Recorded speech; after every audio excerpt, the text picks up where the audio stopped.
आज हम लोग BA first semester first paper ethics के अंतर्गत नए टॉपिक की शुरुआत कर रहे हैं और वह टॉपिक है हेडोनिज्म, जिसे हम हिंदी में सुखवाद कहते हैं। हम जैसा कि जानते हैं, नीति शास्त्र के अंतर्गत हम मनुष्य के ऐच्छिक कर्मों का निष्पक्ष नैतिक दृष्टि से मूल्यांकन करते हैं और इसके अतिरिक्त मनुष्य के आचरण, व्यवहार, चरित्र आदि पर भी नैतिक निर्णय दिया जाता है।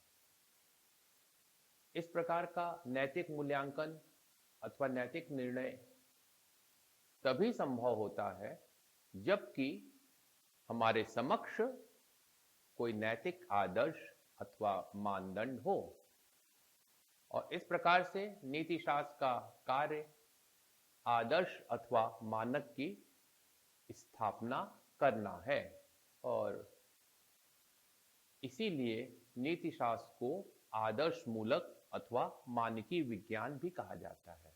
Ethics is an ideal or normative science just because it provides norms or ideals for human society, and on the basis of given norms or ideals we morally evaluate the voluntary acts, conduct, behavior and character of human beings. नीति शास्त्र में अनेक प्रकार के नैतिक मानदंड अथवा आदर्श हमें प्राप्त होते हैं, जैसे सुखवाद, हेडोनिज्म, बुद्धिवाद, रैशनलिज्म, अंतःप्रज्ञावाद, इंट्यूशनिज्म, पूर्णतावाद, परफेक्शनिज्म आदि। और आज हम लोग सुखवाद, जिसे हम अंग्रेजी भाषा में हेडोनिज्म कहते हैं, जो कि स्वयं में एक नैतिक मानदंड अथवा आदर्श है, उसकी विवेचना करेंगे। सुखवाद को अंग्रेजी भाषा में हेडोनिज्म कहा जाता है, और यहां पर जो हेडोनिज्म है की व्युत्पत्ति ग्रीक वर्ड हेडोनी से हुई है, और हेडोनी का अर्थ होता है प्लेजर। प्लेजर, सुख। प्लेजर हिंदी में सुख। अतः इस प्रकार से according to hedonism, pleasure is the ultimate end of human life. सुखवाद के अनुसार सुख ही मनुष्य के जीवन का अंतिम लक्ष्य है, और साथ ही साथ में यह नैतिकता का एक मानदंड है। It is a standard of morality. सुखवाद, हेडोनिज्म एक तत्वमीमांसीय मान्यता पर आधारित है, और यह तत्वमीमांसी मान्यता यह है कि आत्मा विशुद्ध रूप से ऐन्द्रिक है।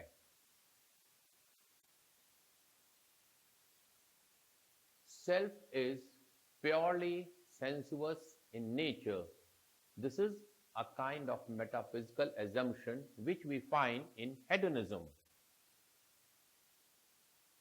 आत्मा विशुद्ध रूप से ऐन्द्रिक है कहने का आशय यह है कि आत्मा हमारी वासना, भावना, इच्छा आदि का समुच्चय अथवा समष्टि है। Self is a bundle or conglomeration of passions, emotions, desires, etc. David Hume का यह मानना है कि बुद्धि वासना की सेविका मात्र है।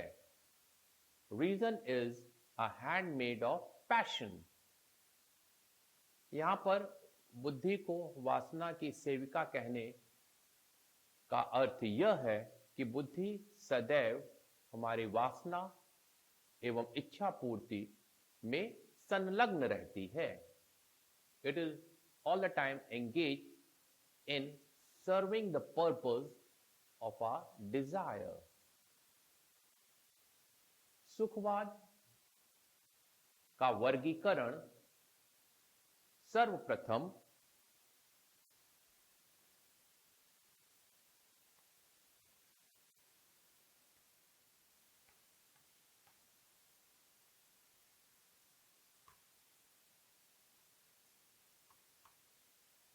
psychological hedonism,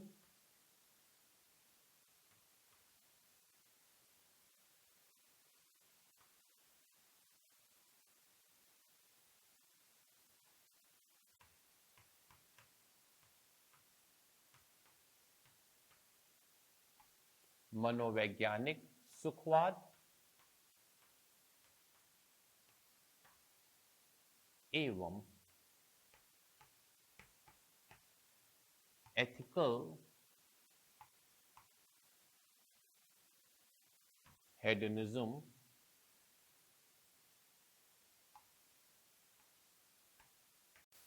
के रूप में किया जाता है।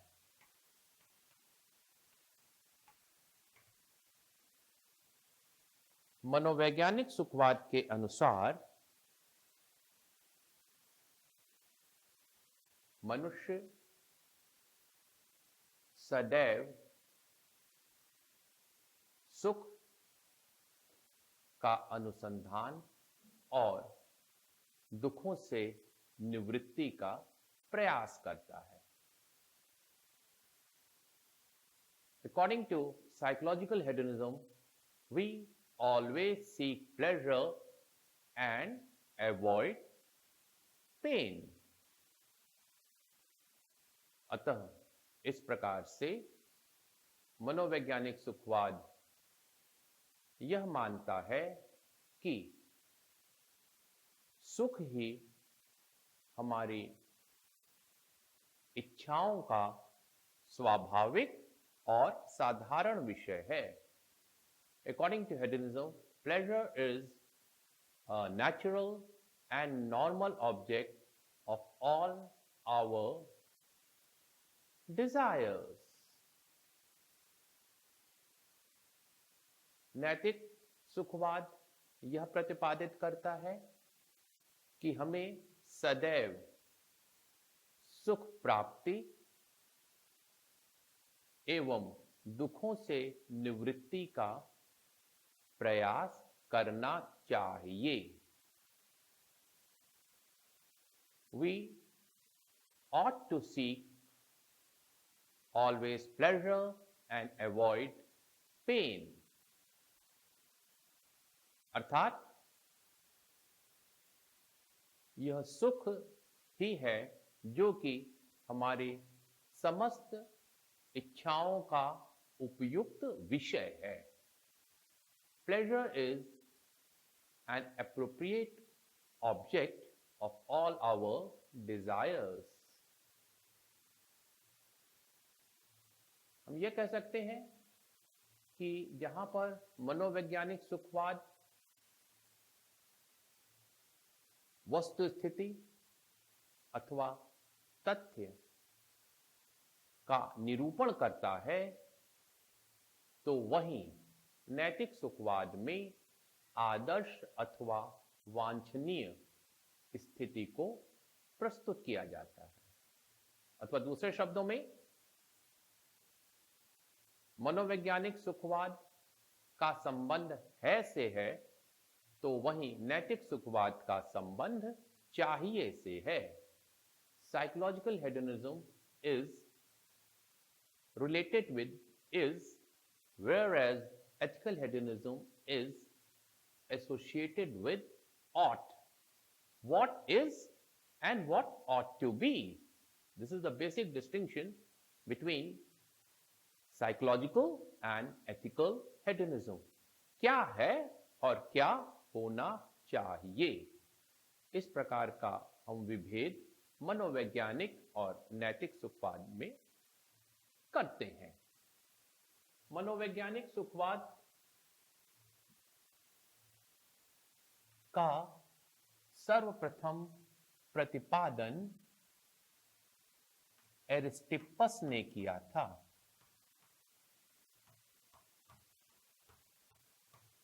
Aristippus, who is the founder of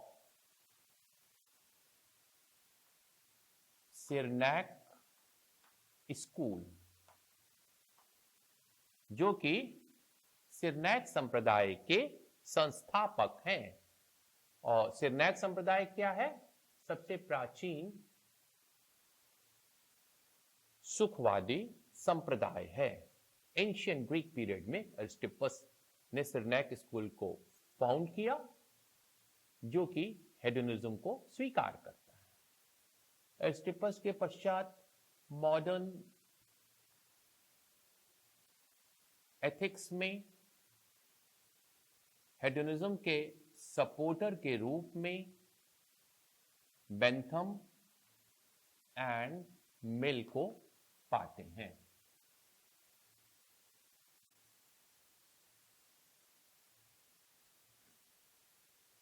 यहां पर ध्यान देने योग्य बात यह है कि जो भी दार्शनिक मनोवैज्ञानिक सुखवाद को स्वीकार कर रहा है वह नैतिक सुखवाद को भी स्वीकार करता है। और इस प्रकार से हम कह सकते हैं कि नैतिक सुखवाद का प्रतिपादन और समर्थन एरिस्टिपस, बेंथम और मिल इत्यादि करते हैं।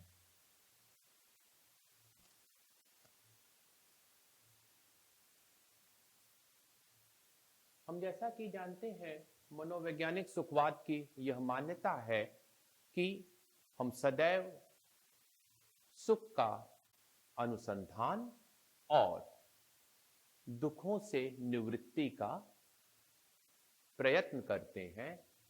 We always seek pleasure and avoid pain, और इस प्रकार से सुख ही हमारी समस्त इच्छाओं का विषय है। Pleasure is an object of all our desires. मनोवैज्ञानिक सुखवादी यह कहते हैं कि हम किसी वस्तु की इच्छा वस्तु के लिए ना करके अपितु उससे उत्पन्न होने वाले सुख के लिए करते हैं।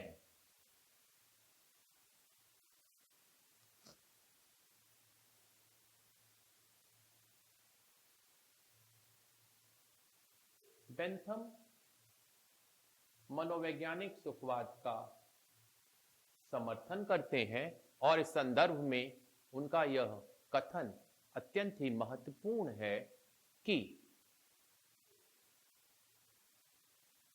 प्रकृति ने मनुष्य को सुख और दुख के साम्राज्य में रखा है और वे इस बात को निर्धारित करते हैं कि मनुष्य कौन सा कर्म करेगा और उसे कौन सा कर्म करना चाहिए। According to Bentham, nature has placed mankind under the governance of two sovereign masters, pleasure and pain, and it is for them, here them means pleasure and pain, to decide what man will do as well as what man ought to do. मिल भी मनोवैज्ञानिक सुखवाद का समर्थन करते हैं और इसके पक्ष में इनका अत्यंत ही महत्वपूर्ण कथन है कि किसी वस्तु की इच्छा करना और उसका सुखप्रद होना वस्तुतः अवियोज्य तथ्य है, अथवा दूसरे शब्दों में वे दोनों एक ही सिक्के के दो पहलू हैं। अतः सुखप्रदता के अनुपात में किसी वस्तु की इच्छा ना करना एक दार्शनिक एवं मनोवैज्ञानिक असंभावना है। According to Mill,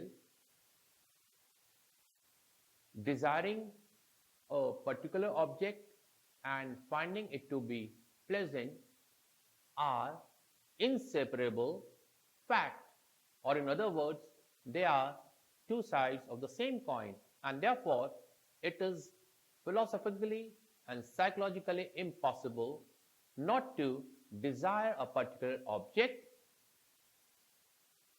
in accordance of its pleasureness. मनोवैज्ञानिक सुखवाद को स्वीकार करने में कुछ समस्या है,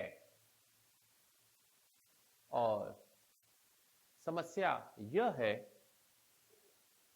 कि यह सिद्धांत स्वयं में अमनोवैज्ञानिक प्रतीत होता है। It turns out to be unpsychological, क्योंकि वस्तुतः हम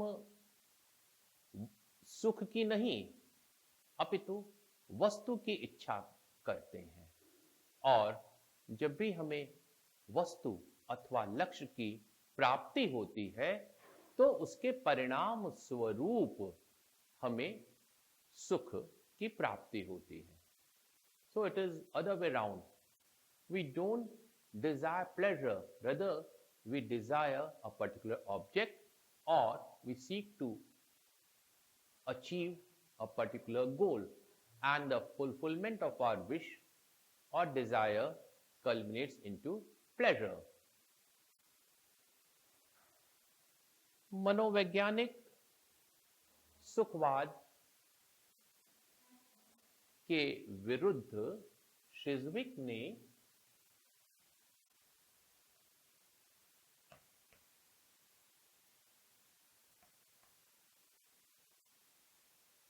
मनोवैज्ञानिक सुखवाद के विरुद्ध शिज़विक ने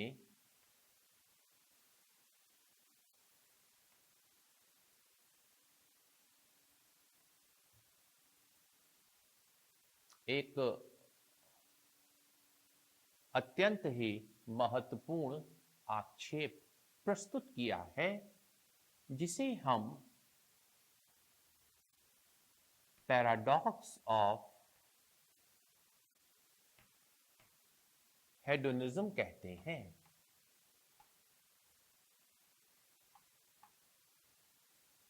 सुखवाद का विरोधाभास।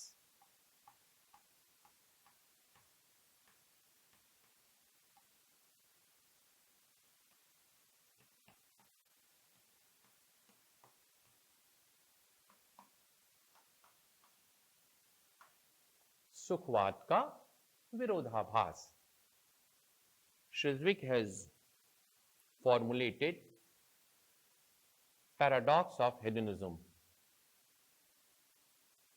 It is like this: if the impulse towards pleasure predominates, then it defeats its own end. Or in other words, the more we seek pleasure, the less we get it. सुखवाद के विरोधाभास को हम इस तरह प्रस्तुत कर सकते हैं कि जब हमारे मन में सुख की इच्छा अत्यधिक बलवती होती है तो सुख प्राप्ति का लक्ष्य भटक सा जाता है। या दूसरे शब्दों में सुख प्राप्ति का उद्देश्य हमें नहीं मिलता है। हम जितना अधिक सुख के पीछे भागते हैं, सुख हमसे उतना अधिक दूर हो जाता है। सुखवाद के विरोधाभास को आइए कुछ उदाहरण से समझने का प्रयास करें। सुख की तुलना एक तितली से की जाती है। Pleasure is like a butterfly। और जितना अधिक हम तितली को पकड़ने की चेष्टा करते हैं, वह तितली हमसे उतनी ही दूर होती जाती है। और थक हार कर जब हम गार्डन में बैठ जाते हैं तो इसकी संभावना है कि वह स्वयं ही हमारे कोट पर या हैट पे आकर के वो बटरफ्लाई या बगल में आके बैठ जाए। So the more we seek pleasure, less we get it। सुखवाद के विरोधाभास को हम एक अन्य ढंग से भी समझा सकते हैं कि तथाकथित सुख की वस्तुएं अंततः दुख का कारण होती हैं। The so-called object of pleasure turns out to be an object of pain। सुनने में बड़ा विचित्र लग रहा होगा कि कैसे सुख की वस्तुएं अंततः दुख का कारण होती है। आइए उदाहरण से समझें।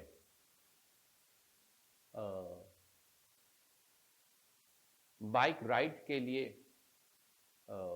एक यूथ निकलता है घर से हाईवे पे। शाम का समय है, बाइक चलाने में बड़ा आनंद आ रहा है। शहर से काफी दूर निकलने पर बाइक की जो पहिया है वह पंचर हो जाती है और आसपास आप इसकी कल्पना कीजिए कि 4-5 किलोमीटर में कोई टायर पंचर बनाने वाला नहीं है और उस व्यक्ति को अगर 5 किलोमीटर ये बाइक खरीद के लेके जाना पड़े, उसकी क्या स्थिति होगी। तो वही बाइक जो पहले हमें सुख दे रही थी वह दुख का कारण हुई कि नहीं हुई। ये एक प्रकार से ये सुखवाद का विरोधाभास है। नैतिक सुखवाद की यह मान्यता है कि हमें सदैव सुख प्राप्ति एवं दुखों से निवृत्ति का प्रयास करना चाहिए। We ought to always seek pleasure and avoid pain। Okay? नैतिक सुखवाद की समस्या यह है कि यहां पर सुख को एक मूल्य के रूप में स्वीकार किया गया है।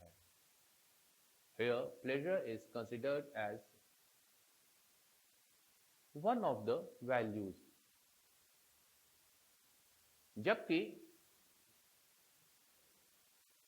वस्तुस्थिति तो यह है कि जब हम किसी मूल्य की सिद्धि करते हैं अथवा अपने लक्ष्य को प्राप्त करते हैं तो उसका परिणाम अथवा प्रतिफल सुख है, लेकिन स्वयं में सुख मूल्य नहीं है और वह भी ऐन्द्रिक सुख तो कदापि स्वयं में मूल्यवान नहीं हो सकता है। यहां तक कि कुछ नैतिक सुखवादी तो यह भी स्वीकार कर लेते हैं कि सुख ही एकमात्र मूल्य है, सुख ही नैतिकता का अंतिम मानदंड है। Pleasure is the ultimate end of human life और pleasure is the ultimate standard of morality. इस बात को तो स्वीकार करना अत्यंत ही कठिन हो जाता है। क्यों? क्योंकि सुख ही एकमात्र मूल्य नहीं हो सकता है, अपितु सुख के अतिरिक्त और भी मूल्यवान इच्छाएं हैं, जैसे ज्ञान, नॉलेज, सौंदर्य, ब्यूटी, सद्गुण, वर्च्यू इत्यादि। प्रसिद्ध दार्शनिक रैशदल ने यह प्रतिपादित किया कि वस्तुतः सद्गुण ही एकमात्र मूल्य है। Virtue alone is value. मनोवैज्ञानिक सुखवाद को यदि हम स्वीकार करते हैं कि हम सदैव सुख प्राप्ति और दुखों से निवृत्ति का प्रयास करते हैं, तो फिर इस मनोवैज्ञानिक सुखवाद से हम नैतिक सुखवाद की ओर जो बढ़ते हैं और जो बढ़ने का प्रयास है, स्वयं में निरर्थक सिद्ध होता है। हम ऐसा क्यों कह रहे हैं कि वाई द ट्रांजिशन और moving from psychological hedonism to ethical hedonism turns out to be exercise in futility. कारण, क्योंकि यदि हम सदैव सुख प्राप्ति और दुखों से निवृत्ति का प्रयास करते हैं, तो यह कहने का क्या अर्थ है कि हमें सदैव सुख प्राप्ति और दुखों से निवृत्ति का प्रयास करना चाहिए? Since we are already doing it, so there is no sense in saying that we ought to or we should seek pleasure and avoid pain. तो कुछ बेसिक साइकोलॉजिकल और हेडोनिज्म के क्रिटिसिज्म के पश्चात अब हम लोग सुखवाद के फर्दर क्लासिफिकेशन या मतलब वर्गीकरण की ओर बढ़ना चाहेंगे कि किस तरह से हेडोनिज्म को क्लासिफाई किया जाता है।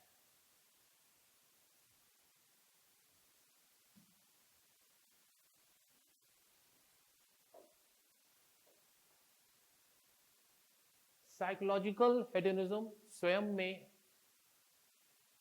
कोई डिस्टिंक्ट फिलोसॉफिकल स्कूल नहीं है, क्योंकि जैसा कि हमने बताया, यह तो वस्तु स्थिति अथवा तथ्य का निरूपण है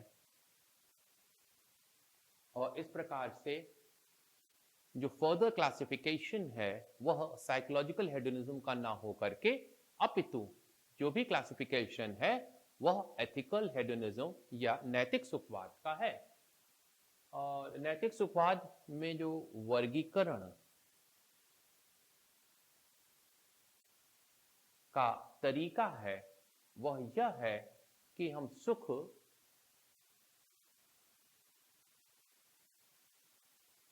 को परिमाण और गुण दो दृष्टि से विचार कर सकते हैं।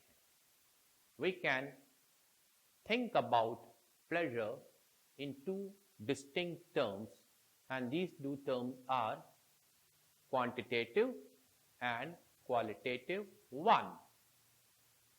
यदि हम परिमाण की दृष्टि से विचार करें तो जो सुखवाद का वर्गीकरण होगा वह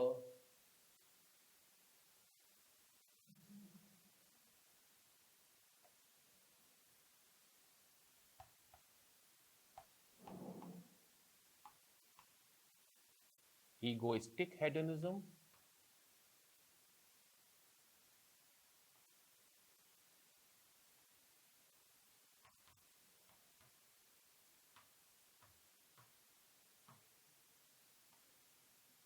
स्वार्थ मूलक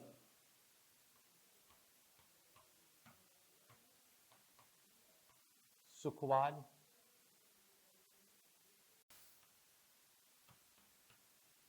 अथवा आत्म सुखवाद,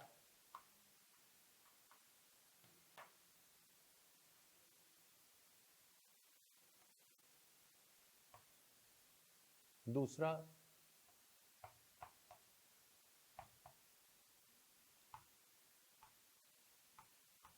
altruistic hedonism,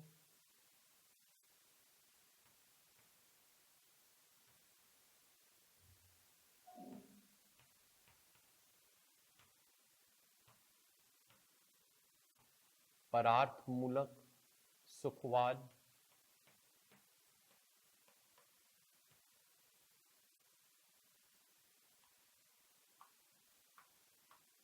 अथवा परसुखवाद।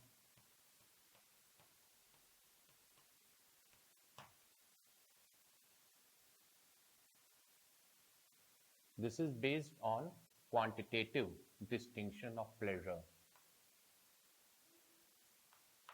Quantitative distinction of pleasure.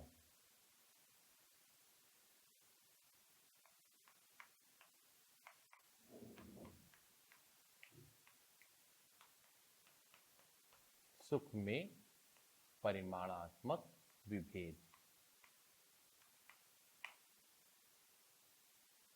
स्वार्थमूलक अथवा आत्म सुखवाद, इगोइस्टिक हेडोनिज्म के अनुसार व्यक्ति का सुख ही नैतिक मानदंड है। वैयक्तिक सुख को ही नैतिकता का मानदंड स्वीकार किया गया है। Individual pleasure is the end of morality. Individual pleasure, personal pleasure is the ultimate end of human morality.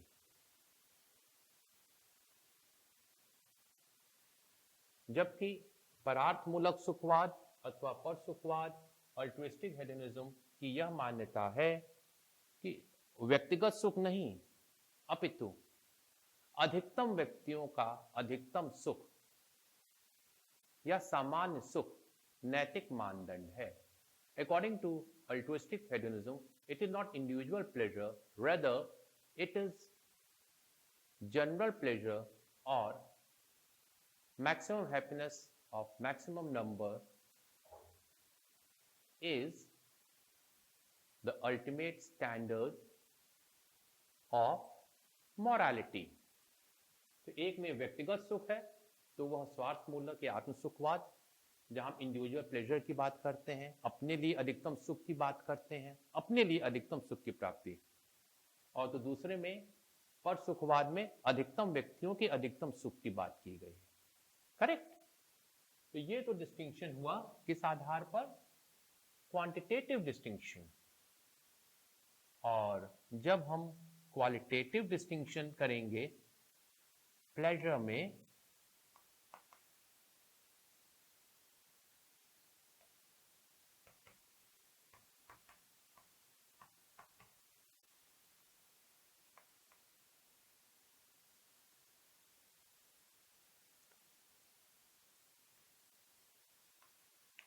सुख में गुणात्मक भेद करेंगे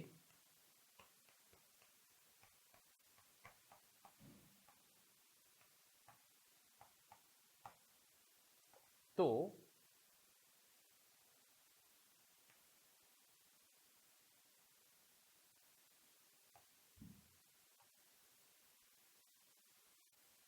यहां पर भी हमें द्विविध वर्गीकरण प्राप्त होगा। एक तो gross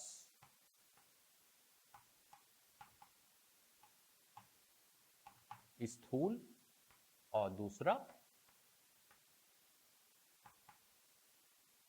refine.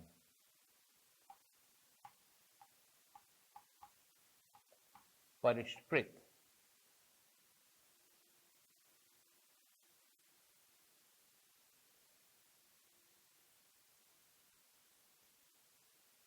Gross and refine.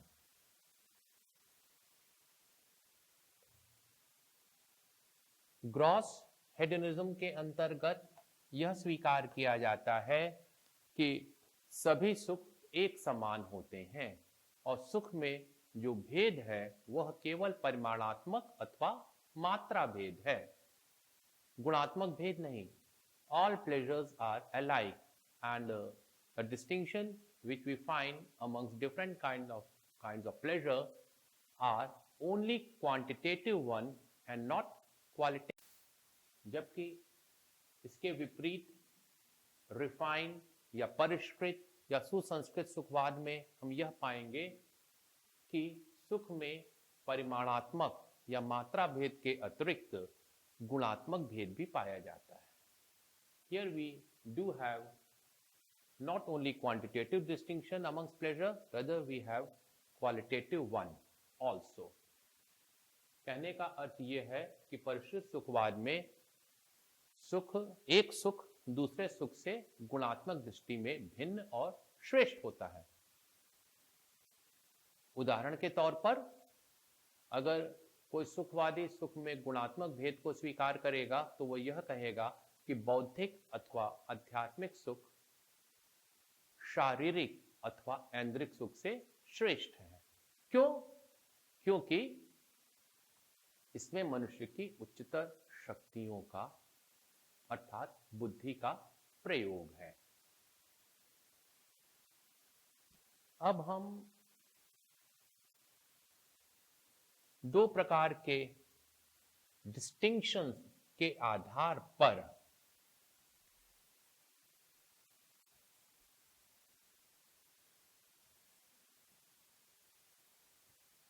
Hedonism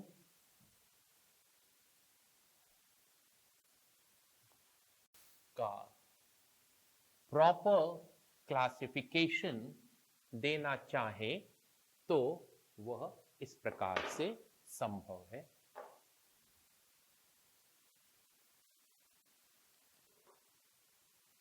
Complete classification of hedonism.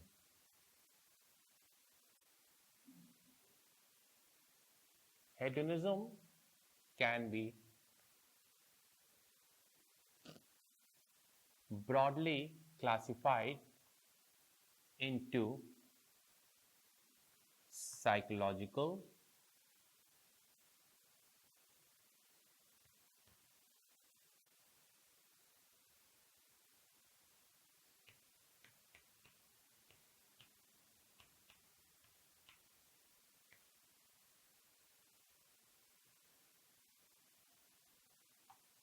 एवं ethical hedonism. The first classification has to be in the form of psychological and ethical hedonism. और जैसा कि हमने पहले भी कहा कि जो मनोवैज्ञानिक सुखवाद है वस्तुतः वह एक दार्शनिक संप्रदाय के रूप में नहीं है, इसलिए इसमें हम फर्दर क्लासिफिकेशन नहीं पाते हैं. लेकिन जो एथिकल हेडोनिज्म है उसका जो क्लासिफिकेशन होगा वह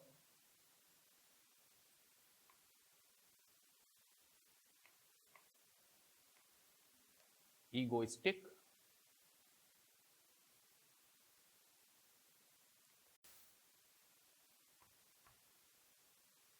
हेडोनिज्म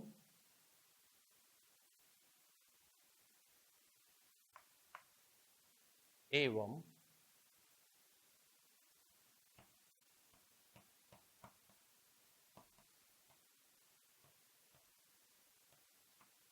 अल्ट्रुइस्टिक हेडोनिज्म के रूप में. ईगोइस्टिक हेडोनिज्म को हिंदी में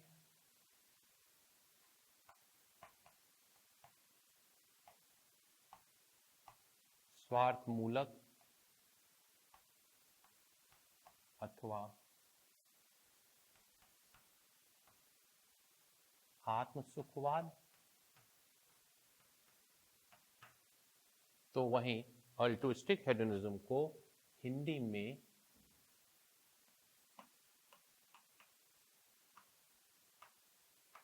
परार्थ मूलक अथवा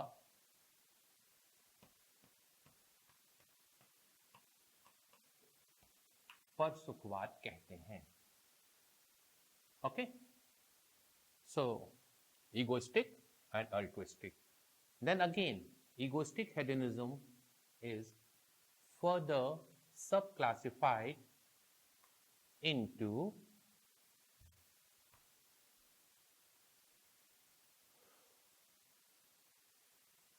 gross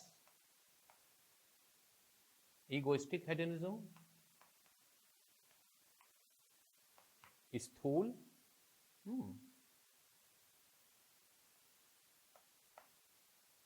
and the second one will be refined.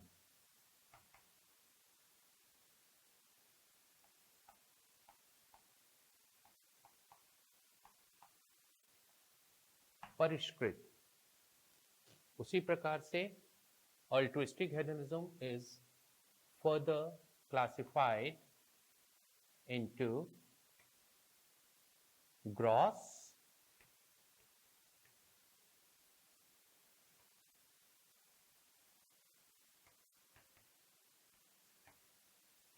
स्थूल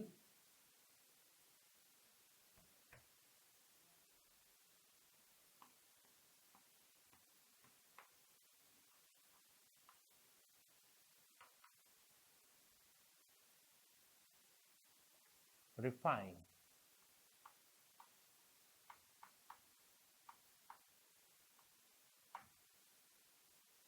gross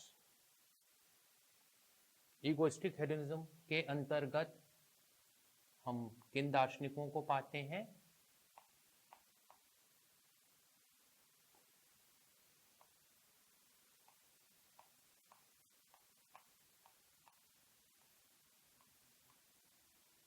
एरिस्टिपस,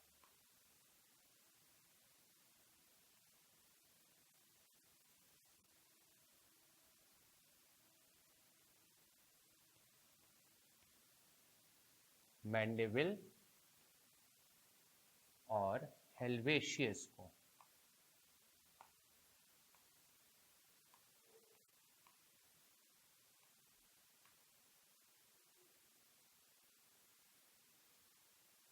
refined egoistic hedonism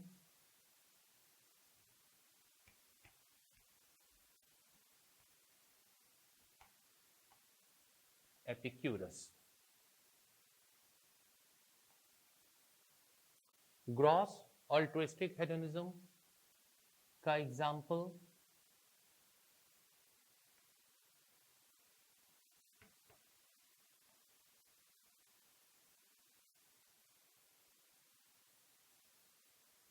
Bentham, तो वहीं पर रिफाइंड अल्ट्रुइस्टिक हेडोनिज्म का एग्जाम्पल है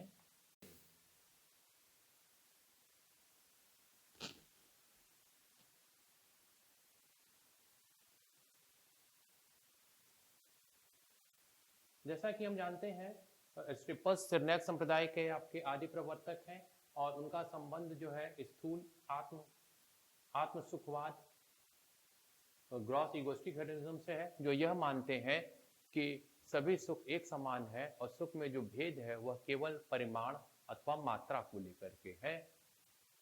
सुख केवल तीव्रता इंटेंसिटी और ड्यूरेशन स्थिति काल में लेकर के भिन्न हो सकते हैं, अन्यथा सभी सुख एक ही समान है। और यहाँ पर ऐन्द्रिक सुख को ही मनुष्य के जीवन का अंतिम लक्ष्य माना गया, और क्योंकि प्रत्येक मनुष्य अपने लिए अधिक से अधिक सुख की प्राप्ति और दुखों से निवृत्ति का प्रयास करता है। रिफाइंड इगोइस्टिक हेडोनिज्म एपिक्यूरस ने प्रतिपादित किया, जो यह स्वीकार करते हैं कि मनुष्य के जीवन का लक्ष्य ऐन्द्रिक सुख न होकर के अपितु बुद्धिमय जीवन है, और यहाँ पर वे बुद्धि को जीवन का पथ प्रदर्शक मानते हैं। Reason is to guide our life. Epicurus में एक खास बात और भी देखने को मिलती है कि वे यह कहते हैं कि हमें सुख और दुख के प्रति एक प्रकार से तटस्थ अथवा उदासीन भी होना चाहिए, इनडिफरेंट होने की जरूरत है। अब यहाँ पर अल्ट्रिस्टिक हेडनिज्म के अंतर्गत ग्रॉस का प्रतिनिधित्व बेंथम करते हैं, जो कि केवल सुख में परिमाणात्मक भेद को ही भी स्वीकार करते हैं, गुणात्मक भेद को नहीं। तो वहीं पर मिल सुख में परिमाणात्मक और गुणात्मक दोनों ही भेद को स्वीकार करते हैं। Thank you.